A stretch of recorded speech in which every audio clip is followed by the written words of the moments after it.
ಆತ್ಮೀಯ H16 ನ್ಯೂಸದ ವೀಕ್ಷಕರೇ, ನಾನು ನಿಮ್ಮವ MI ಅಥವಾ ಮಲ್ಲಪ್ಪ ಜೋತವರು. ರವಿಚಂದ್ರನ್ ಅಶ್ವಿನ್ ನಮ್ಮೊಂದಿಗೆ ಆಟದಲ್ಲಿಲ್ಲ. ನಾವು ಅವರ ಆಟವನ್ನು ಈ ಟೆಸ್ಟ್ನಲ್ಲಿ ನೋಡುವಂತಿಲ್ಲ.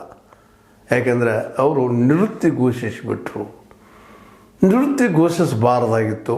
ಯಾಕಪ್ಪ ಅಂತಂದ್ರೆ ಇದು ಟೆಸ್ಟ್ ಯುಗ ಆದ ಒಬ್ಬ ಅದ್ಭುತ ವ್ಯಕ್ತಿ, ಅದ್ಭುತ ಬೌಲರ್. ಅದು ಟೆಸ್ಟ್ ನಡೆಯುವಾಗ ರಿಟೈರ್ ಆಗಿದ್ದು, ಅದು ಮಧ್ಯಂತರ ರಿಟೈರ್ ಆಗಿದ್ದು ಸುನಿಲ್ ಗವಾಸ್ಕರ್ ಅವರಿಗೆ ಅತೃಪ್ತಿ ಅಂತಂದದ ಅನ್ನೋದ್ರಲ್ಲಿ ಎರಡು ಮಾತಿಲ್ಲ. ಯಾಕಪ್ಪ ಅಂದ್ರೆ ಇದು ಬಹಳ ಮಹತ್ವದ್ದು. ಆಸ್ಟ್ರೇಲಿಯಾದಲ್ಲಿ ಇನ್ನೂ 2 ಟೆಸ್ಟ್ ಉಳಿದಿದ್ದಾವ. ಈ ಮಧ್ಯದಲ್ಲಿ ಮಾಡೋ ಅವಶ್ಯಕತೆ ಇತ್ತ. ಯಾಕೆ ರಿಟೈರ್ಡ್ ಘೋಷಿಸಿದರು? ಇದ್ರ ಹಿಂದೆ ಏನಾದರೂ ಇದೆಯಾ ಈ ಕ್ರಿಕೆಟ್ ರಾಜಕೀಯ? ಯಾಕೆಂದರೆ ಅವ್ರನ್ನ ಭಾಳಷ್ಟು ಸಲ ಇಷ್ಟೊಂದು ದಿಗ್ಗಜ ಬ್ಯಾಟ್ಸ್ಮನ್ ವಿತ್ ಬೌಲರ್ ಇದ್ದರೂ ಭಾಳ ಸಲ ನಿರ್ಲಕ್ಷ್ಯ ಮಾಡಿದ್ದು ನಾವು ನೋಡಿದ್ದೀವಿ. ಏಕದಿನದ ಪಂದ್ಯದಲ್ಲಿರ್ಬೋದು, ಒಂದೇ ದಿನದ ಪಂದ್ಯ ಇರ್ಬೋದು, ಅಥವಾ ಈ 2020ಯಲ್ಲಿರ್ಬೋದು, ಟೆಸ್ಟ್ಗಳಲ್ಲೂ ಸಹಿತ ಅವ್ರನ್ನ ಒಂದು ರೀತಿ ನಿರ್ಲಕ್ಷಿಸಿದ್ದನ್ನು ನಾವು ನೋಡಿದ್ದೀವಿ. ಇಂಥ ಒಳ್ಳೆಯ ಸಾಧನೆ ಮಾಡಿದಂಥ ಈ ವ್ಯಕ್ತಿ 765 ವಿಕೆಟ್ಗಳನ್ನು ಪಡೆದಂಥವ್ರು. 3 ಟೆಸ್ಟ್ ಬಂತು, ಒನ್ ಡೇ ಬಂತು, 2020 ಬಂತು. ಮತ್ತು ಅದರಲ್ಲೂ ಟೆಸ್ಟ್ಗಳಲ್ಲೇ ಅವರೇನಪ್ಪ ಅಂದ್ರೆ 350 ವಿಕೆಟ್ಗಳನ್ನು ಪಡೆದಿದ್ದಾರೆ. ವಿಶೇಷವಾಗಿ ಈ ಒಬ್ಬ ವ್ಯಕ್ತಿ ಟೆಸ್ಟ್ನಲ್ಲಿ 537 ವಿಕೆಟ್ಗಳನ್ನ ಕ್ರಿಕೆಟ್ನಲ್ಲಿ ಗಳಿಸಿದ್ದಾರೆ ಟೆಸ್ಟ್ನಲ್ಲಿ. ಇಂಥ ಒಬ್ಬ ಅದ್ಭುತ ಸಾಧನೆಗಾರಗ ಈ ನಮ್ಮ ಕ್ರಿಕೆಟ್ ಸಂಸ್ಥೆ ಏನಾದರೂ ತಪ್ಪು ಒಂದಿಷ್ಟು ಮಾಡಿದೆಯಾ? ಅವ್ರು ರಿಟೈರ್ ಆಗುವಂಗೆ ಏನಾದರೂ ಒತ್ತಡ ತೆಗೆದುಕೊಂಡು ಬಂದಿದೆಯಾ ಅನ್ನೋದು ಇವತ್ತು ಒಂದು ಚಿಕ್ಕ ಪ್ರಶ್ನೆ. ಅದೇನೂ ಇರಲಿ, ನಿವೃತ್ತಿಯನ್ನು ಘೋಷಿಸಿದ ಸಂದರ್ಭ ಮಾತ್ರ ತೃಪ್ತಿ ತಂದಿಲ್ಲ ಅನ್ನೋದು ಸುನಿಲ್ ಗವಾಸ್ಕರ್ ಅವ್ರ ಮಾತಿನಿಂದ ನಾವು ಕ್ಲಿಯರ್ ಮಾಡ್ಕೋಬೇಕಾಗ್ಯದ. ಅದೇ ಕಾಲಕ್ಕೆ ಅಷ್ಟೇ ಅಲ್ಲ, ಸ್ವತಃ ಡ್ರೆಸ್ಸಿಂಗ್ ರೂಮ್ ಇವ್ರು ಡ್ರೆಸ್ ಹಂಚಿಕೊಳ್ತಿರುವಂಥ ನಮ್ಮ ವಿರಾಟ್ ಕೊಹ್ಲಿ ಅವ್ರಿಗೂ ಸಹಿತ ಕೊನೆಯ ಕ್ಷಣದಲ್ಲಿ ಗೊತ್ತಾಗಿದ್ದು ಭಾಳ ಒಂದು ಏನಪ್ಪ ಅಂದ್ರೆ ಇದು ಏನಪ್ಪ ಅನ್ನುವಂಥದ್ದು ಒಂದು ಪ್ರಶ್ನಾರ್ಥಕಾಗಿ ಉಳಿದು ಹೋಗಿಬಿಟ್ಟದ. ಆದರೆ ಅವರೇನೋ ಇದ್ದರೂ ಸಹಿತ ಅಶ್ವಿನ್ ಅವರು ಒಂದು ಇತಿಹಾಸ ಸೃಷ್ಟಿ ಮಾಡಿ ಹೋಗಿದ್ದಾರೆ. ಕೇರಮ್ ಬಾಲ್ ಮಾಡುವಂಥ ಒಂದು ಬೌಲಿಂಗ್ ಶೈಲಿಯನ್ನು ಅಳವಡಿಸಿಕೊಂಡಿದ್ದಂತಹ ಅಶ್ವಿನ್ ಅವರು ಅನೇಕ ದಿಗ್ಗಜ ಬ್ಯಾಟ್ಸ್ಮನ್ರನ್ನು ಮನೆಗೆಟ್ಟಿದಂಥ, ವಿಕೆಟ್ ಉರುಳಿಸಿದಂಥ ದಾಖಲೆಗಳನ್ನು ಹೊಂದಿದಂಥವರು. ವಿಶೇಷವಾಗಿ 37 ಟೆಸ್ಟ್ಗಳಲ್ಲಿ ಏನಪ್ಪ 5 ವಿಕೆಟ್ ತೆಗೆದುಕೊಂಡಿದ್ದಾರೆ. 37 ಟೆಸ್ಟ್ಗಳಲ್ಲಿ 5 ವಿಕೆಟ್ ಪ್ರತಿ ಸಲನು. ಅದೇ ಕಾಲಕ್ಕೆ ಅವರು ICC ಟೆಸ್ಟ್ ಆಲ್ರೌಂಡ್ ಆಟದಲ್ಲಿ ರ್ಯಾಂಕಿಂಗ್ನಲ್ಲಿ ಪ್ರಸ್ತುತ 3ನೇ ಸ್ಥಾನ ಪಡ್ಕೊಂಡ್ಬಂದಿದ್ದಾರೆ. 3 ಸಲ ಟಾಪರ್ ಆಗಿದ್ದಾರೆ ಬೌಲಿಂಗ್ದಲ್ಲೇ 3 ವರ್ಷಗಳವರೆಗೆ. ಅದೇ ಕಾಲಕ್ಕೆ 11 ಟೆಸ್ಟ್ ಕ್ರಿಕೆಟ್ನಲ್ಲಿ ಸರಣಿ ಶ್ರೇಷ್ಠ ಪ್ರಶಸ್ತಿಯನ್ನು ಪಡ್ಕೊಂಡಿದ್ದಾರೆ 11ರಲ್ಲೇ. ಇದನ್ನು ಎಂಥ ಪಡೆದಂಥವ್ರು ಯಾರಪ್ಪ? ಇನ್ನೊಬ್ಬರು ಯಾರು ಅಂದರೆ ನಮ್ಮ ಶ್ರೀಲಂಕಾದ ಮುತ್ತಯ್ಯ ಮುರಳೀಧರನ್ ಅವರು 11 ಸಲ ಈ ಸರಣಿ ಶ್ರೇಷ್ಠ ಪ್ರಶಸ್ತಿ ಪಡೆದಿದ್ದಾರೆ. ಇವರು ಅವರು ಸಮವಾಗಿದ್ದಾರೆ. ಆದರೆ ಇಲ್ಲಿ ಗಮನಿಸಬೇಕಾದ್ದು ಏನಪ್ಪ ಅಂದ್ರೆ ಇವರು 44 ಟೆಸ್ಟ್ಗಳಲ್ಲಿ 11 ಸಲ ಸರಣಿ ಶ್ರೇಷ್ಠರಾದ್ರೆ ಅವರು 61 ಟೆಸ್ಟ್ಗಳಲ್ಲಿ ಅವರು ಸರಣಿ ಶ್ರೇಷ್ಠ ಆಗಿದ್ದಾರೆ. ಇದು in between difference of Muttiah Muralitharan. ಜಗದ ಅತ್ಯಂತ ಹೆಚ್ಚು ವಿಕೆಟ್ ಕಬಳಿಸಿದಂಥ ವ್ಯಕ್ತಿ ನಮ್ಮ ಮುತ್ತಯ್ಯ ಮುರಳೀಧರನ್. ಅವರ ಎಡಬಲದಲ್ಲಿ ಬಂದಿರುವಂಥ ವ್ಯಕ್ತಿತ್ವ ಕೇವಲ 44 ಟೆಸ್ಟ್ಗಳು ಮಾಡಿದ್ದಾರೆ. ಇದು ದೊಡ್ಡ ಸಾಧನೆ. ಮತ್ತು ಜೊತೆಗೆ 350 ವಿಕೆಟ್ಗಳನ್ನು ಟೆಸ್ಟ್ ಕ್ರಿಕೆಟ್ನಲ್ಲಿ ಅತಿ ವೇಗದಲ್ಲಿ ಗಳಿಸಿದ ಮೊದಲನೇ ಬೌಲರ್. 350 ವಿಕೆಟ್ ಅತಿ ವೇಗವಾಗಿ ಕ್ವಿಕ್ಕಾಗಿ ಗಳಿಸಿದಂಥವ್ರು.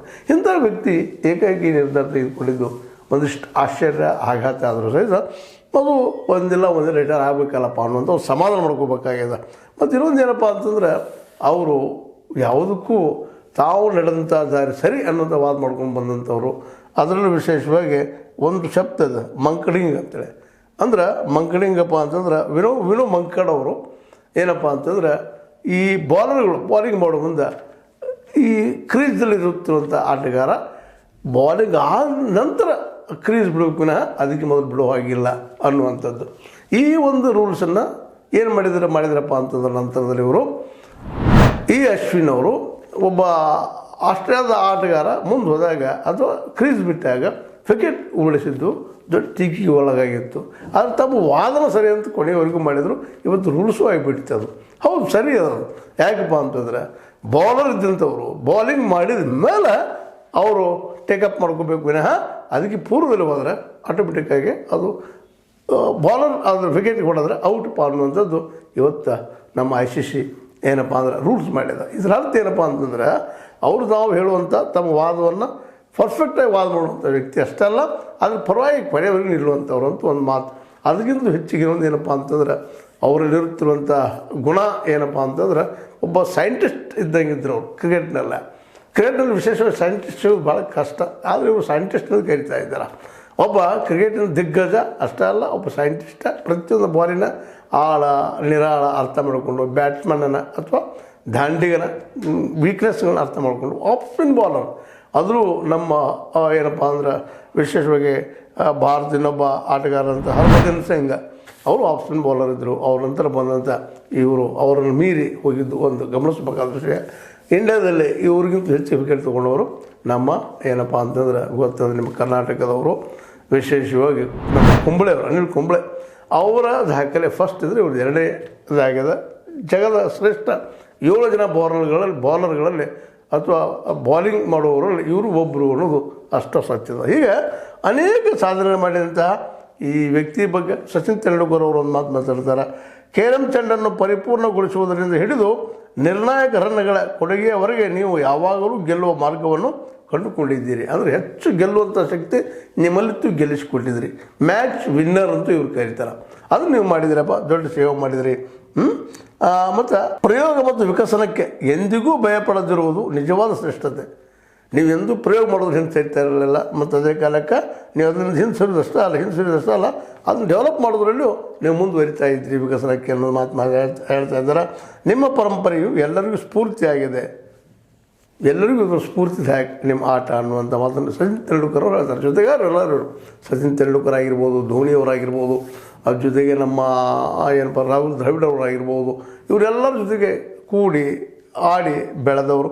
ಹೀಗಾಗಿ ಇವರು ಏನಪ್ಪ ಅಂತಂದ್ರೆ ಈ ಒಂದು ಇನ್ನೊಂದು ಇದೆ, ಜಸ್ಟ್ ನಿಮ್ಗೆ ಹೇಳುವಂಥ ಮಾತನ್ನು ಮಂಕ್ಲಿಂಗ್ ಅಂತೇಳಿ. ಆ ಮಂಕ್ಲಿಂಗ್ ಅಂದರೆ ವಿನೋದ್ ಮಂಕಳ್ ಅವರಿಗೆ ಇದು ಆರೋಪ ಇತ್ತು ಔಟ್ ಮಾಡಿದ ಸಲುವಾಗಿ. ಆ ಒಂದು ಆರೋಪ ಇವ್ರು ಯಾವಾಗ ಔಟ್ ಮಾಡಿದ ರೂಲ್ಸ್ ಆಯಿತು ಅದು ಸಹಿತ ಹಿಂದೆ ಸರಿತು ರೂಲ್ಸ್ ಅನ್ನುವಂಥ ಮಾತು ಇವತ್ತು ಕೇಳಿ ಬರ್ತಾ ಇದ್ದಾವೆ. ಒಟ್ಟಿನಲ್ಲಿ BVS ಲಕ್ಷ್ಮಣ, ಗೌತಮ್ ಗಂಭೀರ, ವೀರೇಂದ್ರ ಸೆಹ್ವಾಗ್, ಯುವರಾಜ್ ಸಿಂಗ್, ಜಹೀರ್ ಖಾನ್, ರಾಹುಲ್ ದ್ರಾವಿಡರ ಜೊತೆಗೆ ಆಡಿದ ಪರಂಪರೆಯ ಆಟಗಾರ, ಒಬ್ಬ ಕ್ರಿಕೆಟ್ ವಿಜ್ಞಾನಿ ಇವತ್ತಿನಿಂದ ಟೆಸ್ಟ್ ಕ್ರಿಕೆಟ್ನಲ್ಲಿ ಆಡ್ತಾ ಇಲ್ಲ.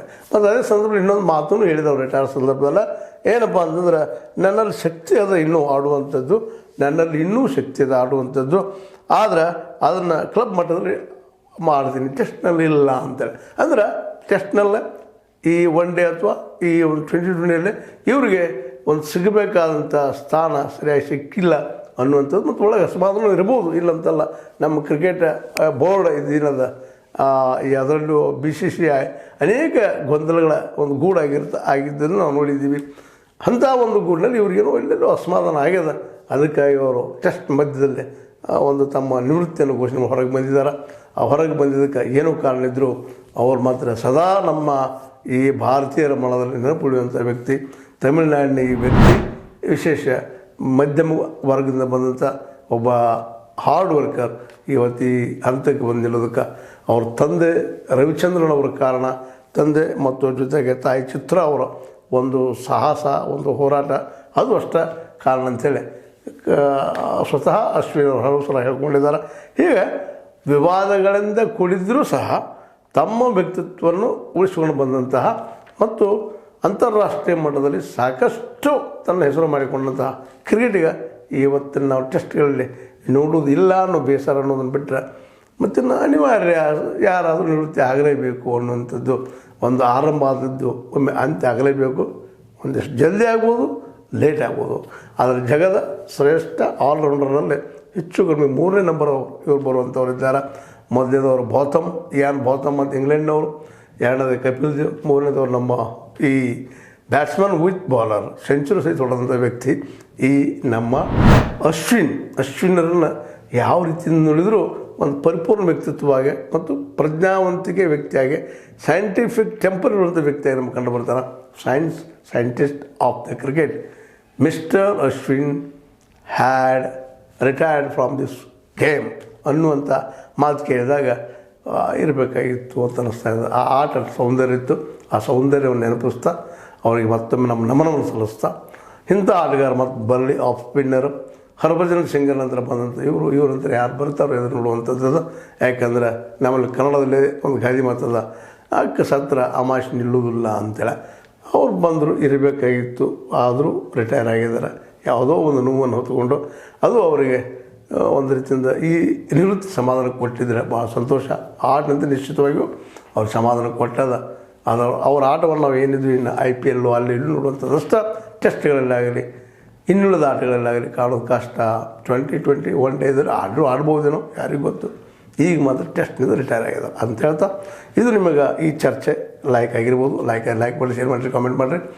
ಜೊತೆಗೆ ಸಬ್ಸ್ಕ್ರೈಬ್ ನಿಲ್ಲಿಸ್ಲಿಕ್ಕೆ ಹೋಗಬೇಡ್ರಿ. H16 ನ್ಯೂಸ್, ಇದು ಸತ್ಯದ ಕೈಗಂಡಿ ವಂದನೆಗಳು.